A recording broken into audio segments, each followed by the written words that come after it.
Railway group D में 17 दिसंबर में जो भी क्वेश्चन पूछा हुआ है वो सभी क्वेश्चन मैं आपके सामने लेकर आया हूँ। ये क्वेश्चन आप जरूर देख के जाइए। मैं यहाँ पे पूरा 25 क्वेश्चन यहाँ पे पूरा सामने आपके लेकर आया हूँ। तो ये पहला क्वेश्चन आप देख सकते हैं। एक राशि जो 5% की वार्षिक दर पर साधारण ब्याज के रूप में प्रतिदिन 1 रुपया देगा वह कौन सा राशि होगा। तो इसको हम एक फॉर्मूला हम जानते हैं। यह फॉर्मूला होता है साधारण ब्याज बराबर मूलधन गुना रेट गुना समय बटा 100। ये फॉर्मूला होता है। तो ये फॉर्मूला में हमें क्या निकालना है, हमें निकालना है वह राशि हो जाएगी, मतलब साधारण ब्याज के रूप में प्रतिदिन क्या पूछा है यहाँ पे, वो राशि पूछा है, मतलब मूलधन पूछा है। तो ये हम यहाँ पे एस मतलब साधारण ब्याज 1 रुपया हो जाएगा साधारण ब्याज। उसके बाद ये मूलधन तो हमें निकालना है, दर क्या होगा 5%, टी क्या हो जाएगा, टी हो जाएगा हमारा, टी क्या हो जाएगा दोस्तों, प्रतिदिन बोला है यहाँ पे, तो प्रतिदिन को हम 1 साल में बदल देंगे। तो ये हो जाएगा 100। उसके बाद 1 साल में कितना दिन होता है, 365 दिन। तो नीचे 365 लिखेंगे। उसके बाद 5 से हम इसको काट लेंगे, 5 सत्ते 35, 1 बचा है ना। उसके बाद 5 तिया 15, उसके बाद 73 और 100 का गुणा हो जाएगा इधर, तो ये हो जाएगा 7300 बराबर ये पी मतलब मूलधन। तो इसका राइट आंसर यही हो जाएगा। ऑप्शन भी यहाँ पे दिया हुआ था 7300, 7030, 7400 और 6500। तो ये ऑप्शन था, तो इसका राइट आंसर हो जाएगा ऑप्शन ये वाला। चलिए अब क्वेश्चन नंबर 2 देखते हैं। ये क्वेश्चन नंबर 2 है। यदि 3 संख्या का अनुपात 4:3:7 है, यदि उनके वर्गों का योग 666 है, तो संख्या में सबसे बड़ी संख्या का मान क्या होगा। तो जैसे ये रेशियो दिया है 4:3:7, ये रेशियो दिया है। अब उसके बाद बोला है, देखो ये रेशियो है, इसको हम ऐसा नहीं बोल सकते कि वो नंबर 4 है 3 है 7 है, नहीं, हमें x का गुणा कर देंगे तो ये 4x हो जाएगा, ये हो जाएगा 3x, ये हो जाएगा 7x। अब वो नंबर हो जाएगा 4x 3x 7x। ये रेशियो है, अब ये नंबर हो गया, तो ये संख्या हो गया, ठीक है।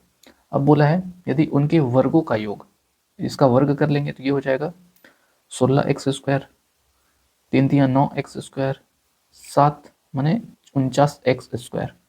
अब क्वेश्चन में बोला है इनके वर्गों का योग, मतलब ये मतलब ये सभी को जोड़ के जो आएगा वो यहाँ पे दिया है, तो इसको जोड़ लेते हैं। तो 9 9 18 18 6 18 6 24 का 4 हासिल 2 2 4 6 7 74 x²। ये आ गया इसका जोड़, और क्वेश्चन में दिया है 666, क्वेश्चन में दिया हुआ है। तो यहाँ पे हम x² का वैल्यू निकालेंगे, तो काट लेते हैं हम इसको। तो सबसे पहले हम किससे काटें, तो चलिए काम करते हैं, इसको हम जोड़ने में गलती तो नहीं किया हम। 9 9 18 18 6 24 का 4 हासिल 2 2 हासिल था 4 2 6 6 1 7, ठीक है। अब इसको हम काट लेंगे, चलिए 2 से काटते हैं। 2 दूनी 2 तिया, इसके बाद यहाँ 1 बचा, 2 सत्ते 14, इसको काट लेंगे 2 तिया 2 तिया 2 तिया। उसके बाद 37 से कटेगा क्या, हाँ ये 37 से कट जाएगा, 37 एकम 37, 37 नियम, तो x² आ गया 9, तो x² यहाँ पे 9 आ गया, तो x बराबर आ जाएगा 3। अब x यहाँ पे रखेंगे तो ये हो जाएगा 3 चौक 12, 3 तिया 9, 3 सत्ते 21। तो ये संख्या आ गया। क्वेश्चन में क्या बोला था, बड़ी संख्या, तो बड़ी संख्या क्या हो जाएगी, बड़ी संख्या हो जाएगी 21, तो इसका राइट आंसर हो जाएगा 21। तो चलिए अब मैं तीसरा क्वेश्चन आपको दिखा देता हूँ।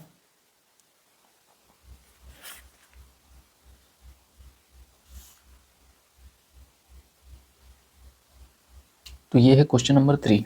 यदि गोले की त्रिज्या 4.5% है, नहीं रुकिए, यहाँ पे क्वेश्चन बोला यदि गोले की त्रिज्या 4.5% की वृद्धि की जाती है तो गोले की पृष्ठीय क्षेत्रफल में कितना प्रतिशत की वृद्धि होगी। तो इसका मैं यहाँ पे ऑप्शन आपको यहाँ लिख देता हूँ। तो पहला ऑप्शन हो जाएगा 19.53%, दूसरा 19.12%, तीसरा 19.25%, चौथा 9.20%। तो ये ऑप्शन हो गया। तो इसको कैसे करेंगे, अगर आपको इसका आंसर आता है तो कमेंट करके बताइएगा। ओके, आप ज़रूर प्रैक्टिस करके जाइएगा ऐसे क्वेश्चन, और आपको आता है तो ज़रूर प्रैक्टिस करिए। बिना प्रैक्टिस करे आप क्वेश्चन में आता हुआ क्वेश्चन भी आप नहीं कर पाएंगे। ये मैं खुद फील किया हूँ, इसलिए आपको मैं बता रहा हूँ। अब घर में बैठेंगे तो आप हो सकता है 20 में से 18 क्वेश्चन बना लेंगे, लेकिन जब एग्ज़ाम में बैठेंगे वही आता क्वेश्चन 18 भी नहीं कर पाएंगे। इसीलिए दोस्तों आप क्वेश्चन प्रैक्टिस करिए। ये सभी क्वेश्चन आप वीडियो पॉज कर लीजिए, प्रैक्टिस करिए, आंसर दीजिए, नहीं तो फिर कोई फ़ायदा नहीं है वीडियो बनाने का। वैसे यहाँ पे दिया हुआ है गोले की त्रिज्या 4.5% की वृद्धि की जाती है। मतलब पहले आर था, है ना, पहले आर त्रिज्या था, अब त्रिज्या होगी आर और प्लस 4.5, ये हो गया गोले की त्रिज्या। पहला मतलब पृष्ठीय क्षेत्रफल क्या था, पहले पृष्ठीय क्षेत्रफल था, पृष्ठीय क्षेत्रफल कैसे निकालते हैं, पृष्ठीय क्षेत्रफल मतलब कर्व सरफेस एरिया, पृष्ठीय क्षेत्रफल, पृष्ठीय क्षेत्रफल इसका फॉर्मूला होता है 4πr²। और अब क्या हो गया, अब हो गया 4πr प्लस 4.5r², ये हो गया। तो ऐसे ही आप इसको निकाल लीजिएगा। इसका और एक तरीका है निकालने का, पहले आप इसको फ्रैक्शन में बदल लीजिए। 4.5% को हम ऐसा लिख सकते हैं 4.5, नीचे प्रतिशत आ जाएगा, उसके बाद ये दशमलव नीचे हट जाएगा, मतलब 45/1000 हो जाएगा। इसको हम काट लेंगे 5 नियम 45, 5 दूनी 10, 0 0, तो ये आ गया 200। ठीक है, मतलब 4.5 का फ्रैक्शन वैल्यू आ गया 9/200। अब शुरू में यहाँ पे मतलब त्रिज्या वृद्धि हो गया, पहले 200 था अब 209 हो गया। ठीक है, पहले 200 था अब 209 हो गया, तो यहाँ पे कितनी की बढ़ोतरी हुई, यहाँ पे 9 बढ़ गया, और कितने पे, 200 पे। तो इसको हम सॉल्व कर लेंगे 100 से, इस तरीके से हम कर सकते हैं। वैसे ही अगर आपके पास कोई इसका तरीका है तो आप भी बता सकते हैं। ठीक है, तो चलिए मैं क्वेश्चन नंबर 4 करा देता हूँ।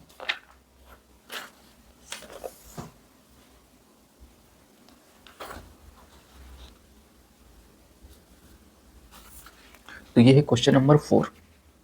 यहाँ पे आप देख सकते हैं, यहाँ पे लिखा हुआ है एक व्यक्ति के पास 500 रुपया, 600 रुपया, 450 रुपया, 500 रुपया व 450 रुपया है, तो बताइए उसके पास औसत कितना रुपया है। यहाँ पे 4 ऑप्शन देख सकते हैं, तो इसका राइट आंसर क्या होगा। देखो इसको मैं आपको ट्रिक से बता देता हूँ। देखो 500 रुपया उसके पास है, 600 है, 450 है, 500 है, 450 है। अब हम मान लेते हैं कोई औसत, चलो मान लेते हैं 450। ठीक है, ये हमने मान लिया, ये मैं ट्रिक से बता रहा हूँ। ठीक है, देखिए 450 हमने मान लिया। अब 450 से ये कितना ज़्यादा है, 50 ज़्यादा है, मतलब प्लस 50 ज़्यादा है। ये कितना ज़्यादा है, ये 150 ज़्यादा है। ओके, ये 450 से कितना ज़्यादा है, 0 ज़्यादा है, ये 50 ज़्यादा है, और ये कितना ज़्यादा है, ये 0 ज़्यादा है।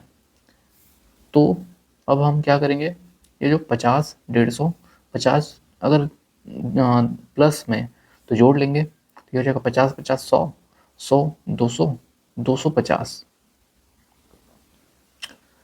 अब 250 क्या करेंगे, 250 हम बांट लेंगे कि क्योंकि यहाँ पे नंबर कितना है, 1 2 3 4 5, 250 को 5 से भाग करेंगे तो ये आ जाएगा 5 बचे 25 और 50। ठीक है, ये 50 आया, 50 क्या आया, 50 ज़्यादा आया। कैसे ज़्यादा आया, आप देख सकते हैं ये प्लस है प्लस है प्लस है, तो ये भी प्लस आएगा, प्लस 250 दोनों को मतलब सभी को जोड़ के, उसके बाद 5 संख्या तो 5 से डिवाइड कर दिए तो ये प्लस 50 आया। अब जिसमें माने थे, क्या माने थे हम, 450 माने थे, 450 में अब ये प्लस 50 कर देंगे तो ये हमारा आ जाएगा 450 और प्लस 50 500 आ जाएगा, तो ये हमारा औसत आ गया। तो हमारा राइट आंसर आ जाएगा ऑप्शन ये वाला। तो इस तरीके से आप इस तरीके से क्वेश्चन को, औसत का क्वेश्चन ट्रिक से कर सकते हो। अब ये क्वेश्चन है सिंप्लीफिकेशन का। यहाँ पे आप देख सकते हैं 37 37 37 इस तरीके से दिया हुआ है, तो यहाँ पे आप बोर्ड मास अप्लाई करिएगा। ये क्वेश्चन आप देख रहे हैं, यहाँ पे बोर्ड मास अप्लाई करिए। बोर्ड मास में सबसे पहले हम ब्रैकेट सॉल्व करेंगे, तो ये हो जाएगा 37 माइनस 37 इंटू 2। तो सबसे पहले हम इसका गुणा करेंगे तो ये आएगा 35 35 70 70 और 4 74 आएगा, 74 और माइनस 37 27 सॉरी 37 को घटाएंगे तो क्या आएगा, ये आएगा माइनस 4 में से 7 गया, 4 से 7 तो नहीं जाएगा, 14 में से 7 जाएगा, 14 में से 7 गया तो कितना बचेगा, 14 में से 7 गया तो 7 बचेगा। उसके बाद यहाँ पे 6 बचा, 6 में से 3 गया, 3 बचेगा, तो 37 आ गया। और बड़ी संख्या का चिन्ह माइनस, ओके, तो ब्रैकेट से ये बाहर निकला तो ये माइनस 37 आ गया। अब ये 37 और ये माइनस माइनस प्लस हो जाएगा, ये 37 37 37 कितना हो जाएगा, 7 7 14 का 4 हासिल 1 3 3 6 और 1 7, ये 74 आ गया, ये यहाँ तक का आ गया। फिर ये माइनस, फिर ये 37, इसको फिर माइनस करेंगे तो फिर से 37 आएगा, बड़ी संख्या का चिन्ह माइनस, फिर ये जो 37 है ये माइनस है ना, ये माइनस है, ये ब्रैकेट है, तो ये माइनस माइनस प्लस हो जाएगा, 37 प्लस 37 ये आ जाएगा फिर से आपका 74। तो इसका राइट आंसर आ जाएगा ये 74 ऑप्शन। तो ऐसे क्वेश्चन आप बोर्ड मास से अप्लाई कर सकते हैं। तो अब ये है ट्रिग्नोमेट्री का क्वेश्चन, ये आप देख रहे हैं x plus 1/x equal to √5। तो इसको हम कैसे करेंगे, तो एस डायरेक्ट फॉर्मूला बेस पे। फॉर्मूला क्या होता है, x प्लस 1/x है, अगर मान लेते हैं ये k है और हमें जाना है पावर 2 में, तो x square plus 1/x square बराबर, हमें क्या निकालना है, पावर 2 निकालना है। तो जब भी पावर 2 निकालना है तो इसका स्क्वायर करके, और यहाँ पे प्लस है तो यहाँ पे माइनस करेंगे और -2 कर लेंगे। ठीक है, इस फॉर्मूला होता है, आप इसको याद रख लीजिएगा।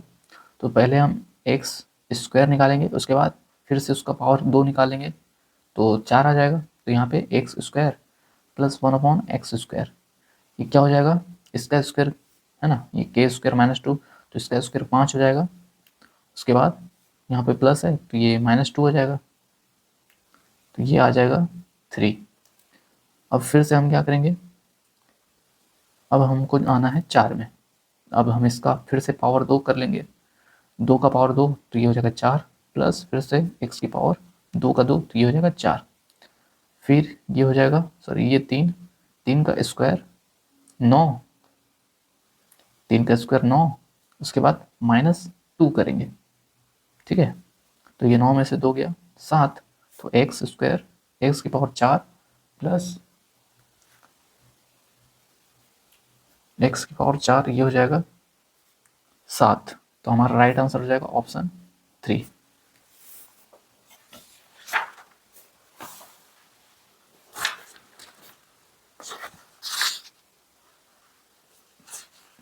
तो ये है दोस्तों क्वेश्चन नंबर 8। ये क्वेश्चन है 6,400 रुपये की राशि पर 25% की वार्षिक की दर से 3 वर्षों का चक्रवृद्धि ब्याज क्या होगा। तो ये है चक्रवृद्धि ब्याज का क्वेश्चन। तो आप इसको कैसे करेंगे, देखो ऐसे क्वेश्चन को आप चक्रवृद्धि ब्याज कैसे निकालेंगे, आप या तो रेशियो लगा सकते हो या फिर ये फॉर्मूला होता है, ये फॉर्मूला आप याद रखिएगा। यहाँ पे ऑप्शन भी लिख देता हूँ सबसे पहले। इसका ऑप्शन हो जाएगा 61,500, दूसरा ऑप्शन हो जाएगा 6,050, तीसरा ऑप्शन हो जाएगा 60, 6,000, चौथा ऑप्शन 6,100। इसका राइट आंसर क्या होगा आप कमेंट करके बताइएगा। तो इसका आंसर मैं आपको बता देता हूँ। देखिए ये फॉर्मूला आप लगाइएगा जब 3 साल में दिया होगा। ये फॉर्मूला होता है 3R का स्क्वायर R का क्यूब, ठीक है। ये फॉर्मूला आप याद रखिएगा। अब क्या करेंगे, देखिए ये 25% को हम यहाँ पे रखेंगे, ये हो जाएगा 25 दिया 75, ये ऐसे एक लाइन खींच लेंगे ऐसे। ये क्यों खींचे अभी मैं बताऊंगा आपको। उसके बाद 25 का स्क्वायर क्या होता है 25 का 625।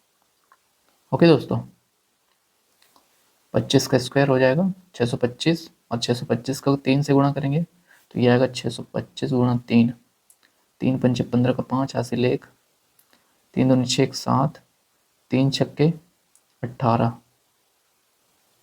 तो ये हो जाएगा 1875।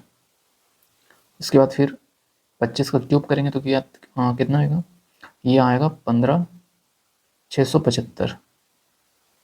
ठीक है दोस्तों, शायद यही 15,675 ही होता है। चलिए निकाल लेते हैं अगर नहीं 25 का, एक सेकंड मेरे पास कैलकुलेटर है, मैं फटाक से निकाल के बता देता हूँ। 25 का क्यूब सही है दोस्तों 625 होता है। तो अब क्या करना है, ये जो 2 डिजिट है 2 डिजिट लेंगे और बाकी का आगे ट्रांसफ़र कर देंगे। तो यहाँ पे 25 आ जाएगा, उसके बाद 156 यहाँ पे आ जाएगा। इसके बाद फिर से इसको जोड़ेंगे तो 6 5 11 का 1 हासिल 1, 7 5 12 और हासिल 1 13 का 3 हासिल 1, यहाँ पे आ जाएगा 8 9 1 10, 10 का शून्य हासिल 1 1 1 2। तो ये जो 31 आ गया, अब 20 फिर से आ रहा है, मतलब यहाँ पे फिर से 2 डिजिट लेना है हमें। ओके, 31 तक ले लिए थे, उसके बाद ये 20 आया, 20 फिर से आगे ट्रांसफ़र हो जाएगा, है ना। ये 2 डिजिट जो है 20 इसमें आ जाएगा तो ये जुड़ जाएगा, तो ये 5 हो जाएगा। उसके बाद ये 7 और 2 9, ठीक है। ये जो लाइन है ये वाला लाइन, यहाँ पे दशमलव लग जाएगा। तो 25% का जो परसेंट आएगा चक्रवृद्धि ब्याज में 3 साल का, तो ये आएगा 95%, सॉरी 95.3125%। तो अब हम निकालेंगे, क्या निकालना था, चक्रवृद्धि ब्याज निकालना था। तो ये दिया है 6,400, ये क्या है मूलधन है, और हमें निकालना है 95.3125। इसका वैल्यू निकालना है, प्रतिशत यहाँ पे नहीं लिखा हूँ क्योंकि प्रतिशत से प्रतिशत कट जाता है, इसलिए मैं नहीं लिखा हूँ। तो ये 0 से 0 कट जाएगा। उसके बाद 64 को गुणा करेंगे 95.3125, तो जो आंसर आएगा वही हमारा इसमें से कोई ऑप्शन होगा। ओके, अगर आप चलो मैं यहाँ पे कैलकुलेटर है मेरे पास, फटाक से मैं आपको करके दिखा देता हूँ। 64 गुना 95.3125, तो आप यहाँ पे देख सकते हैं 64 का गुणा करेंगे 95.3125, तो ये आएगा। चलिए फिर भी मैं यहाँ पे आपको करके दिखा देता हूँ गुणा। देखो ये 64 का गुणा हम करेंगे यहाँ पे, 64 का गुणा 4 पंचे 20 का शून्य हासिल 2, 4 दूनी 8 9 10 का शून्य हासिल 1, 4 एकम 4 और 1 5, फिर 4 दूनी 8 9 10 का शून्य हासिल 1, 4 एकम 4 1 5, 4 दिया 12 का 2 हासिल 1, 4 पंचे 20 21 का 1 हासिल 2, 4 नियम 36, 1 37 38, 5 36 37 38। ठीक है दोस्तों, चलिए दोस्तों कैलकुलेट करना थोड़ा सा बहुत टफ हो जाता है, फिर भी कोई बात नहीं, आप प्रैक्टिस करिएगा। तो मैं अभी आपको दूसरा क्वेश्चन बताऊं क्या? इसका आप कमेंट करके बताइएगा, ठीक है। उसके बाद ये 9वां क्वेश्चन, ये क्वेश्चन में बोला है 20, 20, 20, 35, 29, 34, 25, 33, 27, 31, 38 व 39 का बहुलक क्या होगा? तो इसका बहुलक क्या होगा? देखिए ये जो देख रहे हैं आप, बहुलक क्या होता है? जो भी दिया होता है उसमें सबसे ज़्यादा बार जो आता है वही बहुलक होता है। तो यहाँ पे सबसे ज़्यादा बार क्या आ रहा है? चलिए ऑप्शन से चेक कर लेते हैं। 35, 35 कितनी बार आ रहा है? 35 एक बार आ रहा है। 20 कितनी बार आ रहा है? 1, 2, 3, 3 बार आ रहा है 20। 39 कितनी बार आ रहा है? 39 एक आ चुका, एक ही आया है। 25 कितनी बार आ चुका है? 25 तो एक बार आया है। तो जो सबसे ज़्यादा बार आया है वही हमारा बहुलक होगा। तो 20 होगा हमारा बहुलक। तो अब क्वेश्चन नंबर 10 करते हैं। तो दोस्तों मैं क्वेश्चन नंबर 10 अगले वीडियो में बताऊंगा, क्योंकि अभी मैं जो भी यहाँ पे वीडियो बना रहा हूँ बहुत लंबा वीडियो बन जाता है, इसलिए मैं इसका अगला पार्ट में अगले वीडियो में आपको अपलोड कर दूंगा, ठीक है। अभी क्वेश्चन नंबर 1 से लेकर 9 तक पूरा करा दिए। अगले जो 10 से लेकर 15 होगा वो मैं अगले वीडियो में अपलोड कर दूंगा, क्योंकि बहुत लंबा वीडियो हो जाता है और डाटा भी बहुत ज़्यादा हो जाता है तो प्रॉब्लम हो जाता है, ठीक है। और अगर आप एग्ज़ाम देने जा रहे हो तो ये क्वेश्चन आप ज़रूर प्रैक्टिस करके जाइएगा।